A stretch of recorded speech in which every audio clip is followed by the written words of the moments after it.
Olá a todos, bem-vindo a mais um episódio aqui dos Livros de Turismo. Hoje eu estou aqui com a professora Maria José Giareta, de São Paulo, uma grande amiga de longa data, né, que nos brindou há um tempo atrás com o livro Turismo da Juventude e que hoje a gente vai falar dele, tá? Maria José Giareta, nossa conhecida Zezé, muito obrigado por estar aqui. Eu que agradeço, Moslin. Me fez remeter lá ao meu mestrado, as minhas buscas sobre juventude, né? E obrigada ali pelo convite.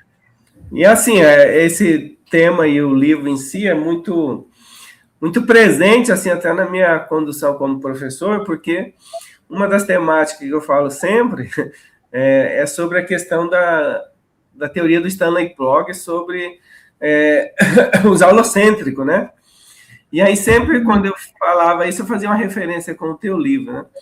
Como que surgiu assim a ideia de falar isso? Por que teve a ideia de falar sobre essa questão do turismo da juventude, que é tão importante assim no sistema turístico? De verdade, a ideia foi de estudar turismo da juventude no mestrado. E eu decidi estudar esse tema porque, na época, eu era presidente da Rossum International aqui no Brasil e era o tema. E no mundo inteiro eu encontrava ali publicações, né, sobre youth hostel, turismo juvenil, né?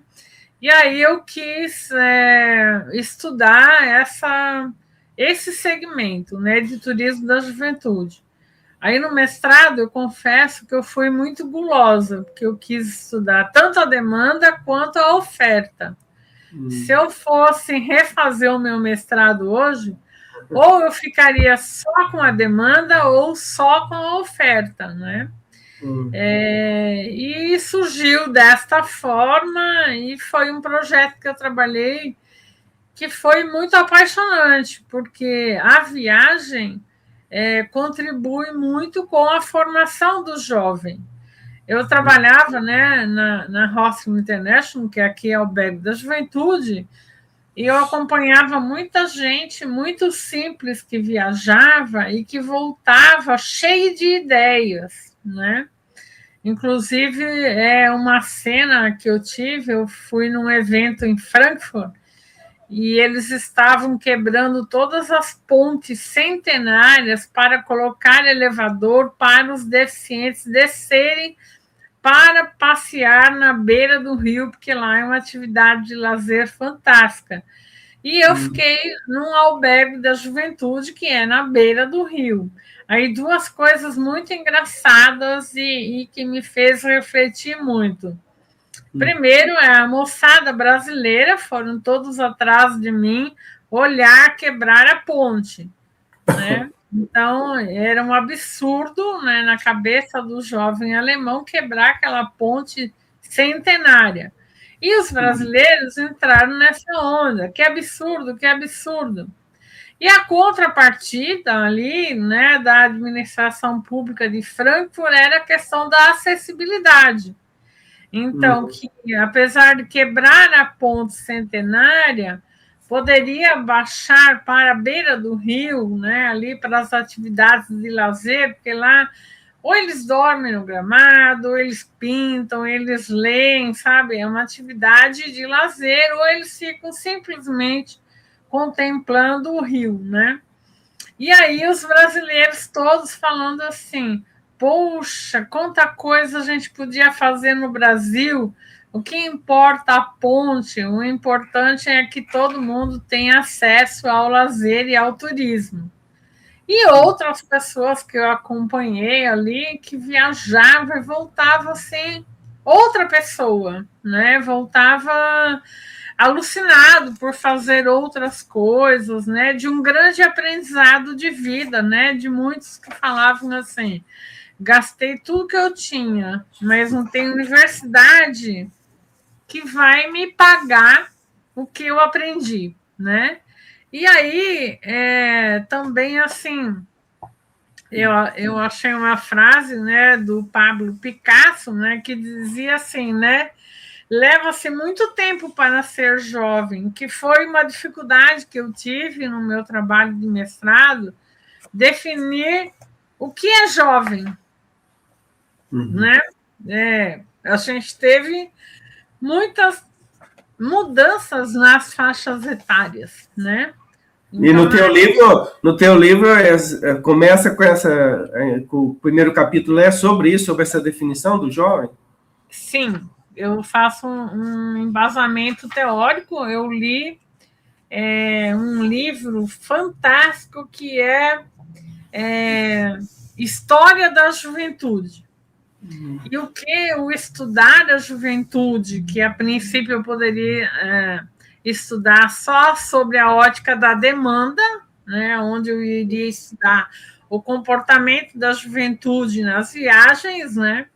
Mas na época o Beni foi meu orientador e ele quis que eu colocasse as ofertas. Então, na época, eu mapeei a demanda, então eu defini o que era jovem, falei dessa dificuldade de conceituar o que é jovem, porque, segundo as teorias, seria uma média da idade, né? E como você vai tirar essa média se você tem, né, o Edgar Morin, que morreu com 104 anos, você tem outros que morrem com 60, né? Então, você tirar a média da faixa etária ali, na época era 70 e poucos anos, né? E eu também mapeei pelos serviços europeus, que tem uma definição muito precisa, né? Eles consideram jovem até 26 anos, mas não tem nada a ver com a teoria da faixa etária, é porque eles consideram que a partir de 26 anos o ser humano já está empregado, já passou alguns anos da sua formação e já tem condições de pagar um passe de trem inteiro, uma passagem de trem inteiro. Então, muitos serviços na Europa ainda é até 26 anos. Os próprios albergues eram todos assim, até 26 anos. E também baseado nessa teoria, né? Então, eu trabalhei o conceito de jovem, o conceito de turismo da juventude, tem uma mescla muito grande com o turismo social, né? Com o turismo educativo, que são os intercâmbios, os cursos no exterior, e também trabalhei muito baseado na minha experiência ali dos jovens malucos, dos mochileiros, né? Que viajavam o mundo e voltavam com outra cabeça, né? Mas e hoje, assim, passado 20 anos, tem uma nova releitura disso? Porque, por exemplo, com essa história aí dos nômades digitais, né, com essa possibilidade de ver outro país, dentro dessa juventude aí, a gente pode incluir esse pessoal aí que faz esse movimento de um turismo diferente? Ou não? Ainda, por exemplo, os albergues, o hostel limita isso até hoje a 26 anos? Não. Não?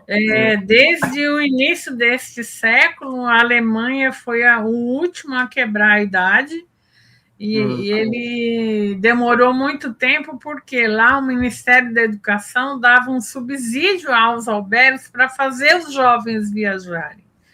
Eu até, nas minhas andanças ali, eu observei um grupo de alemães no albergue de Florença. Então, era cheio de brasileiros, mas tinha franceses e alemães. E essa teoria ali, o que era? Primeiro é fazer a juventude sair da barra da saia da mãe e do pai, né? De que a viagem, assim como a gente tem um período da nossa história do turismo, né? Do Grand Tour, que a viagem faz a pessoa a crescer, a se libertar, a se tornar independente, né? Então tinha isso, mas na Alemanha tinha um subsídio bastante grande para a jovem. Esse subsídio vinha do Ministério da Educação, que acreditava que se os jovens viajassem mais, eles seriam mais desenvolvidos, seria uma cultura maior, né? E alguns países que eu visitei ali, né, seguia à risca a ideia do fundador do albergue, que era ter um albergue a cada 50 quilômetros. E por que 50 quilômetros? Porque ele concluiu que a cada 50 quilômetros dá para andar de bicicleta. Então, ele teria onde ficar. E a ideia, né, dos albergues era fantástica, porque quando o cara descobria, na Europa, em quase todas as estações de metrô, nos países que tem albergue, quando você está numa estação e tem um albergue próximo, tem o símbolo ali da hosting, com uma seta indicando, e é mais ou menos assim, achei a minha casa no mundo, né? E isso tudo me influenciou bastante, mas também me influenciou muito essa questão ali da mudança que a viagem trazia nos jovens, né? E também ali eu lembrava muito da história do Grand Tour, né? Que era um complemento de formação mesmo, né? Então, eu peguei uma fase que a maior parte dos jovens, quando se formavam, um grande desejo era fazer um mochilão. Eu acho que mudou muito no Oslim, que os jovens estão muito acomodados nesse momento. Então, muito medroso, né, para fazer um mochilão assim, de sair ali pelo menos um mês, né, em outro país. Por que a viagem traz ali muitas perspectivas e complementa a formação? Porque ele tem contato com outros mundos, que é a história da ponte que eu te contei, da questão da mobilidade para todos, de verdade, para o cadeirante, para o jovem, para o idoso, né? E também, assim, a questão de mostrar as diferenças dos países, né? Até no meu livro eu faço uma citação do Ítalo Calvino, que eu adorei estudar ele, né? Que ele fala assim, né, que no curso da viagem há sempre alguma transfiguração, de tal modo que aquele que parte não é nunca o mesmo que regressa, né? E eu fui muito nessa linha ali, né? Porque no turismo também a gente tem várias passagens do Ítalo Calvino na questão ali das viagens, da urbanização, né? Do lazer, né? E aí eu fui muito nessa linha, mas, como te disse, o que mudou hoje, eu teria que, na parte de oferta, surgiram muitos outros serviços, né? Então, a gente vai falar isso. Até quando você cita aí que o teu orientador, o professor Beni, coloca para você colocar na tua pesquisa de mestrado a questão da oferta, foi muito por causa do seu histórico, né? Com a história do albergue, né? Então, assim, como que... Conta para nós, porque você tinha conteúdo para fazer isso e está no livro, né? Tudo que você levantou sobre isso aí. Conta um pouquinho dessa história, da tua trajetória na questão do hostel. Então, nos anos 80, eu fui uma jovem bastante atrevida, eu diria. Porque eu mal terminei a universidade, já me tornei presidente da BBTur, e por isso eu ia nas reuniões aqui do Estado, né? E nós tivemos um secretário do Estado de São Paulo que nunca mais tivemos um como aquele, que foi o Caio Pompeu de Toledo. Eu ia na reunião e eu dava 1000 palpites, até que um dia ele falou assim: ei, menina, que era eu, vem cá, vem ajudar a gente, entra aqui na Associação de Albergues, porque você tem umas ideias boas. E na época eu era uma super mochileira, não só de carteirinha, mas como eu ia mesmo. Na época dele, aqui no estado de São Paulo, tinha albergue em Campos do Jordão, então, onde era uma diária super elitizada, e a gente tinha uma casa no centro de Capivari, onde funcionava o albergue. E tinha em N outros lugares, né? Tipo em Ubatuba, Caraguá, São Sebastião, né? E junto com tudo isso, tinha muito um estudo do Caio que era essa briga que existe até hoje, né, do chamado farofeiro, né, que é o ônibus que chega na praia, né? E aí o Caio disse, a única forma de acabar com isso é dar uma estrutura para isso, né? E ele chamava de estrutura de turismo social, entre a estrutura toda, que era o terminal rodoviário, com lugar para tomar banho, lanchar, tarará, também tinha na cidade um lugar para ficar, que era o albergue. O que o Caio fez? Ele pegou todas as instalações do Estado, que estava lá meio abandonada, que usava uma vez por mês, e transformou tudo em albergue da juventude. Foi uma política pública fantástica. E o Caio administrava de porta aberta, sabe? Tudo que você dizia para ele, ele acatava. Olha, precisa melhorar isso, precisa fazer aquilo. E ele fazia. Esse foi o meu início ali na trajetória dos albergues. Aí acho que eu fui tão atrevida e falante que acabou que teve um curso no México sobre administração de albergues, né? E ele acabou me mandando para esse encontro lá do México, e de lá foi um pé no mundo para mim, porque eu fui lá, fiz esse curso, conheci gente que trabalhava com isso no mundo inteiro, muito interessante. E de lá eu fui para a Europa, fui para o Japão, fui representar o Brasil numa conferência na Austrália, né? Então, essa aí foi a minha trajetória. E aqui em São Paulo, eu tanto ficava nessa parte do planejamento, das inter-relações políticas, assim como eu punha a mão na massa, sabe? Assim, eu, na época, tinha uma caminhonete, eu enchia essa caminhonete, ia lá no Ceasa, enchia a caminhonete de compra para receber alberguista do Brasil inteiro, né? E ia para tudo quanto era lugar, e arrumava, e brigava com o prefeito, né? Então, assim, a gente teve naquele momento aqui essa política pública. Aí o Dória, quando foi presidente da Embratur, levou essa política pública para a União. E ele tinha mais ou menos assim: se você abrir um albergue, né? A gente vai fomentar muito a melhoria da rede hoteleira na sua cidade ou no seu estado. Então, foi um período que eu trabalhei para caramba, assim, eu viajei o Brasil de cabo a rabo ali, visitando, implantando albergue, né?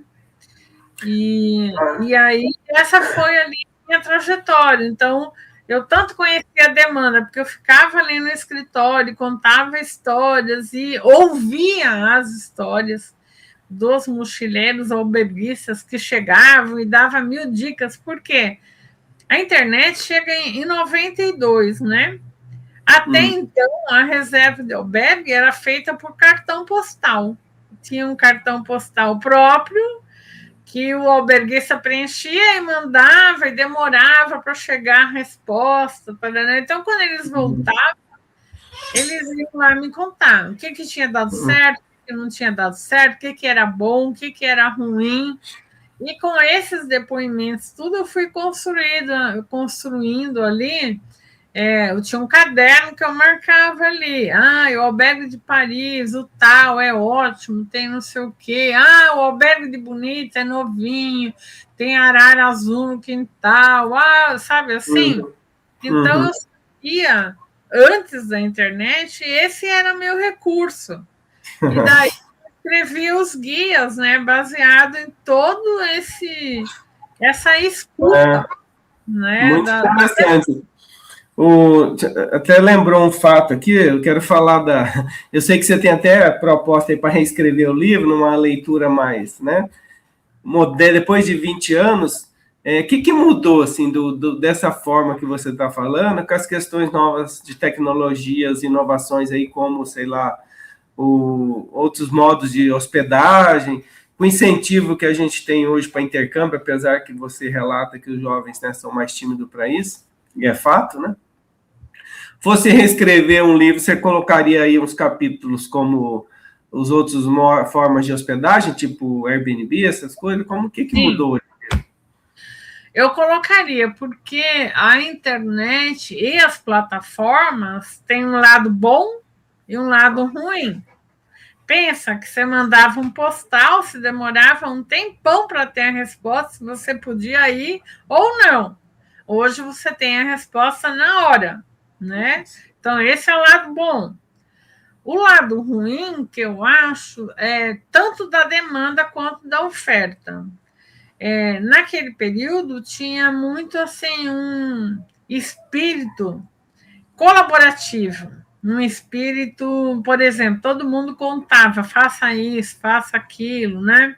Hoje também você pode entrar nos portais e escrever. Mas, do lado da oferta, os portais foram um grande benefício, mas eles também foram uma concorrência, e eu diria que, de certa forma, não tão leal com aquele que tem que abrir um empreendimento, pagar imposto, fazer o processo de credenciamento.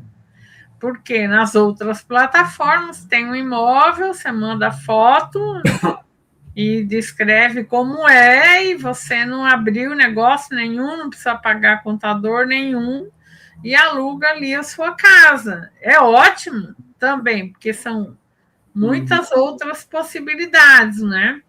Só que aí não é justo, não só com o hostel, não é justo com nenhum empreendimento oficial ali que tem que recolher impostos e andar na linha, na contrapartida de N portais que surgiram. Agora, isso é um caminho sem volta, né? Até o presidente da Federação Brasileira de Mato Grosso, o Alex, né? E eu converso com ele de vez em quando, assim, porque essa ausência da política pública e uma falta de compreensão da própria gestão pública, né, também leva a desvios e a falta de fomento, a falta de estímulo para ter empreendimentos como esse, né? E também o grande milagre do mundo é o portal XYZ para o gestor público que não entende o leque de possibilidades que se tem, né? E também o que mudou da demanda é uma mudança da própria sociedade, né?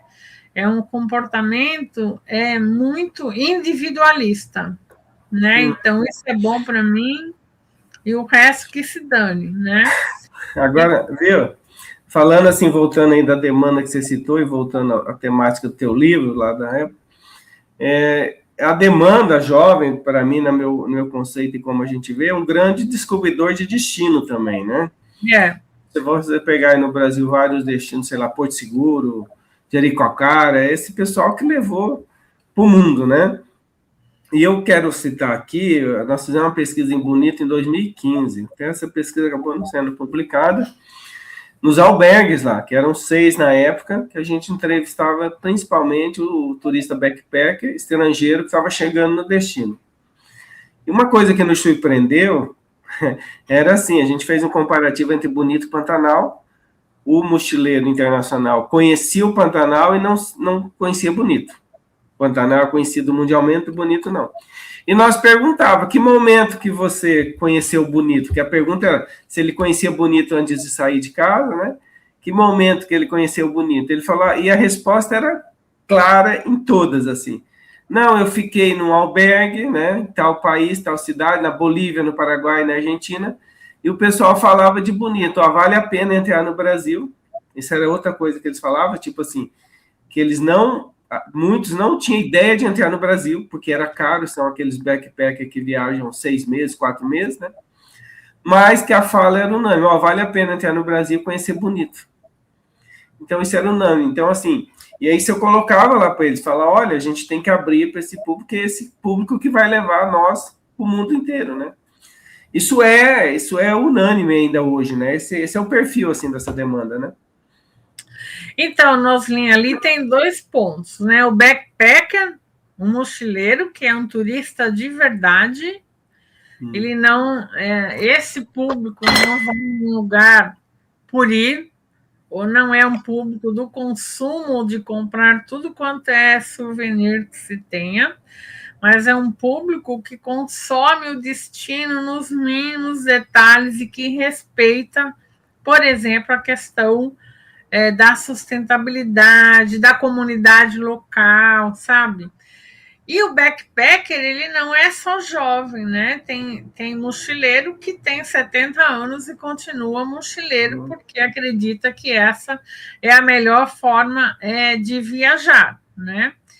E a outra questão de levar aquele destino para o mundo é porque a Federação Internacional de Albergues, antes da internet, tinha um guia que dava um passo a passo, bonito, o que tem lá para fazer, e colocava uma foto fundamental e como se chega, né? E o comportamento da rede. Então, a rede fazia um encontro anual, e nesse encontro, todos os países apresentavam os seus destinos, né? Então, acabava tendo uma divulgação de todos os lugares onde tinha hostel filiado à Hostel International, que era uma entidade que, na minha tese, eu estudei também, que eu fiz um comparativo entre eles, o Rotary, a Associação dos Escoteiros, né, e a de Cristão de Moços, que são entidades centenárias, e porque elas duram mais de 100 anos, porque elas têm uma filosofia muito forte. Então, o hostel, com a filosofia da viagem, de o quanto a viagem faz bem e complementa a formação do jovem. Por exemplo, a Associação Cristã de Moços tem uma filosofia fortíssima sobre a parte esportiva, né? E os rotarianos dos intercâmbios, né? Assim como os escoteiros muito ligados à natureza. Então, essas filosofias fortíssimas, né? Eles sempre foram muito unidos mundialmente falando. E sempre buscaram muito essa questão, né, de ser comunitário, de dividir as experiências, né, entre as entidades e entre os seus pares dentro de cada entidade, né? E essa fortaleza ali esteve muito presente, né, nas duas guerras mundiais, né? Porque, por exemplo, o presidente da Roça foi o primeiro alemão a ter o seu passaporte cassado na Segunda Guerra, porque não podia sair ali de fato, falar o que estava acontecendo de verdade, né? E eles sempre foram unidos depois de um momento de algum fato muito negativo, como guerra, como pandemia e etc., né? Então, esse divulgar, né, a sua aldeia para o mundo era uma filosofia muito presente na Hostel International, sabe?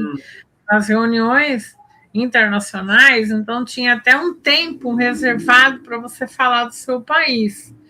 E aí, no geral, o Brasil é muito grande, então todas as vezes que eu fui, eu escolhia um por região, né, para falar, né? E as perguntas, por exemplo, eu nunca esqueço que eu fui para o Japão para falar dos albergues do Brasil. Ao invés das pessoas perguntarem sobre o albergue, o Zico era uma pessoa muito querida lá. Então, ninguém queria saber de albergue, todo mundo queria saber do futebol, do time, do Zico, do salário do Zico. Aí foi uma passagem muito engraçada que eu tive, assim. E então esse espírito ali de falar dos lugares estava muito centrado nessa metodologia das reuniões internacionais, sabe? Então, assim, de você em poucos minutos ter que apresentar o seu país em inglês e colocar ali as fotos, e tinha uma possibilidade.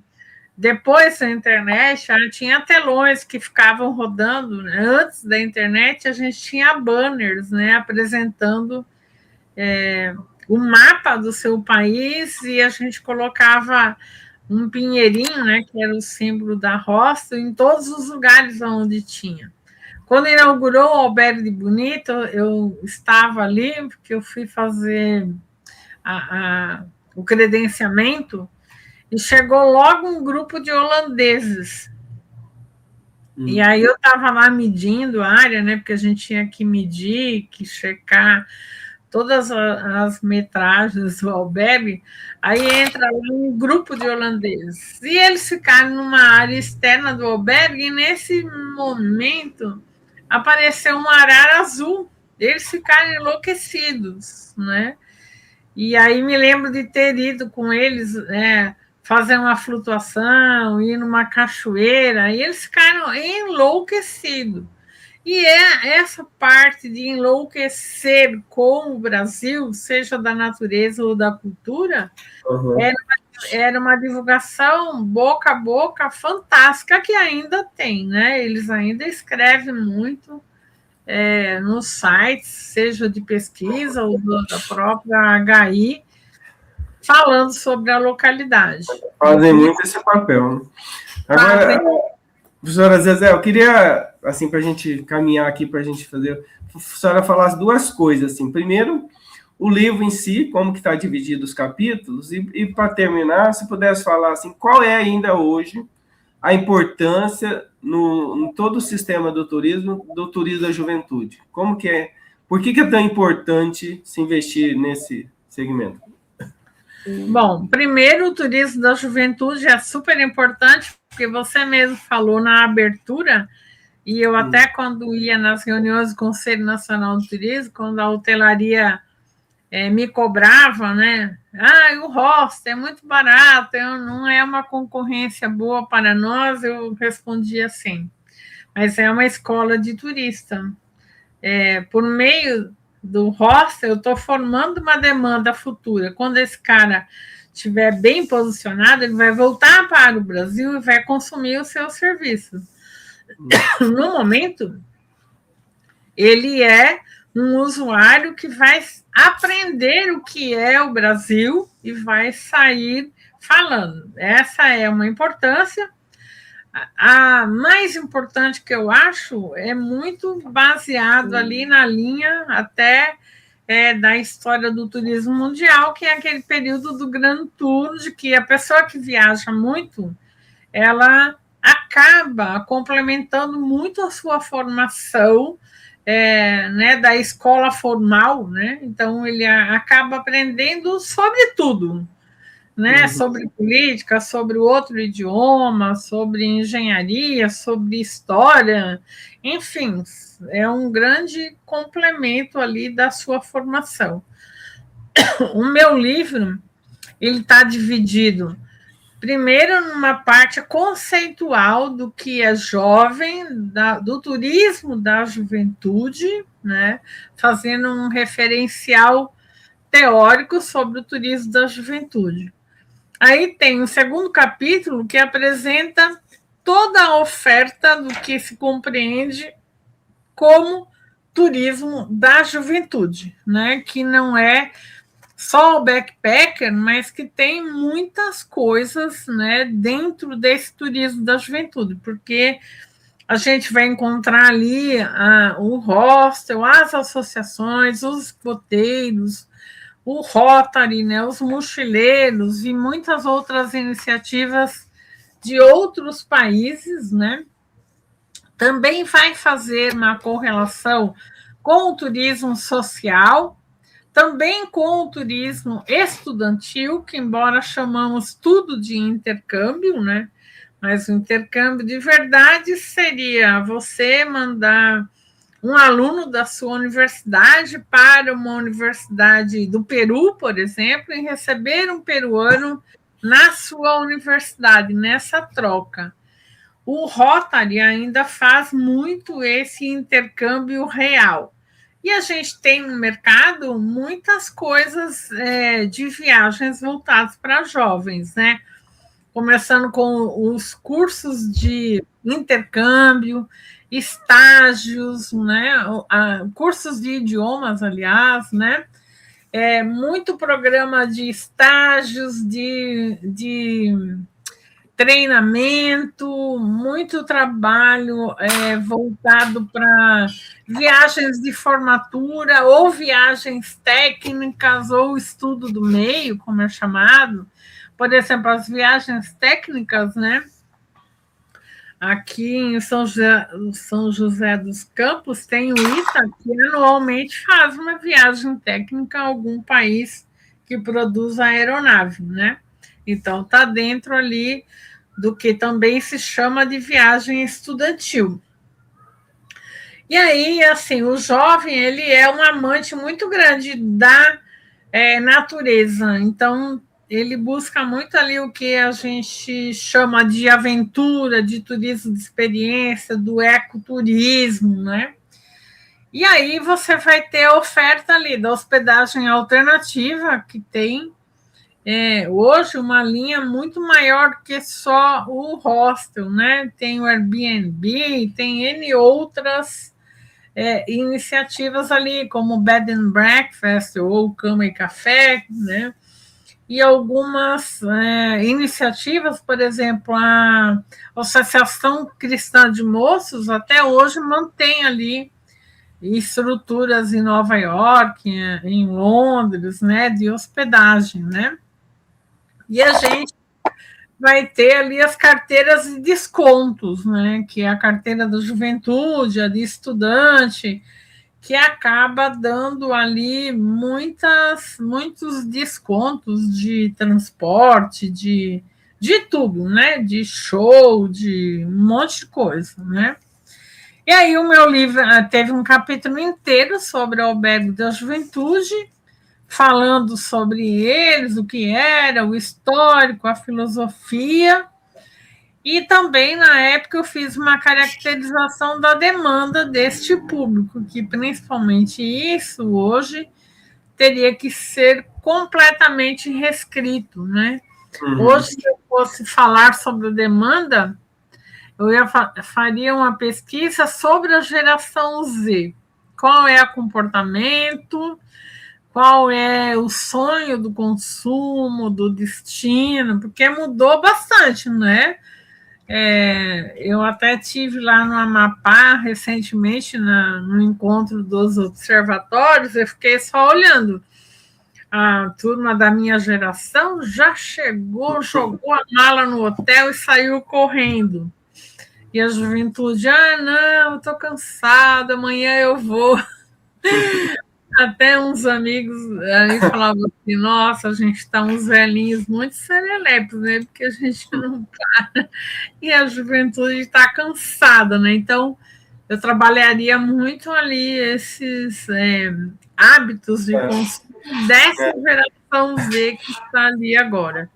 Mas tá bom. Mas vai sair essa releitura, eu estou aguardando um estudo da editora. De verdade, eu gostaria que saísse num e-book, porque, embora eu goste até hoje do livro, por exemplo, a compra do livro, para mim, melhorou muito a internet, porque quando tinha a Livraria Cultura aqui em São Paulo, eu ia lá e fazia um estrago, né?